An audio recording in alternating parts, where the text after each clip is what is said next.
How you going? Troy Parsons from the Podiatry Hive. So often in business, when things aren't going well in a business, we're always looking at what strategy do we need to employ, what marketing do we need to do. Well look, with the best strategic plan in the world, the best marketing plan in the world, if your culture stinks, both those former plans will be ineffective. So in this video, we're going to explore what role culture has with helping you execute your strategy.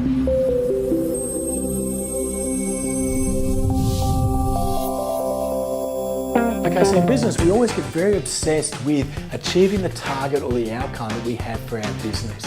And so what I want to do is just explain a bit of a model today that can help look at things from a different perspective and certainly change the way I looked at my business dramatically. So if we've got the target, the goals, the outcomes that we want for our business, then if we use this metaphorical arrow, now the head of that arrow is the strategy. It's the plan we've put in place to help us to achieve our outcome. Now, as you come through the body of the arrow, on the end here, little feathers on the end, which are referred to as the fletching. It is the culture. And without the culture, we're going to struggle to get this strategy on target to realize the outcome that we want. Now, where this actually plays a role is culture allows us to help to stabilize the arrow, but also it allows us to elevate. Now, with a poor culture, you think about things that show up in your business that might be like a diminishing or something that's actually going to help drag our strategy over time. Could be dishonesty. It could be lack of integrity. It could be false promises. It could be poor communication. It could be people who are just totally not aligned. Now, in the absence of a good solid culture, that arrow is going to dip and go nowhere near trying to get that strategic outcome.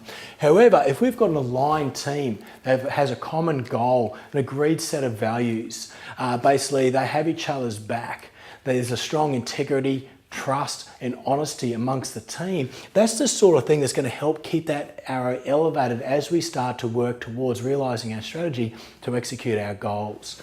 The other cool thing was with fletching, and I only just came across this recently when I was trying to find out what these feathers were called. Basically fletching, when people are actually training to improve their archery skills, actually remove the fletching from the arrow because it actually magnifies the error of when people are training or learning to develop their skills as an archer. So what tends to happen is if we don't have fletching, we have a poor culture, it's the smallest errors in your business are actually magnified. Without a good culture, the smallest errors or misjudgments in your business are magnified. So as we start to get a more aligned and a more robust culture in our business that we lead and inspire, we have everyone contributing and working in the same direction, that not only helps to elevate the arrow, but it helps to stabilize it. So where there's errors of judgment or things aren't quite going to plan, when there's a strong culture in place, the deviations that we see with the strategy trying to execute the outcomes that we're after, the deviations are a lot smaller. So there's a huge stability factor. So it's really something to think about. All too often we focus on our strategy, we focus on our marketing plan, and we just hope for the best with culture. I actually would say, let's flip that. Let's start with culture. Let's get that right. And you can do that as a choice right now by looking at how you show up in your business, how you lead and inspire and interact with your team, how everyone in the team interacts together, and how you interact with your patients and referrers and wider community.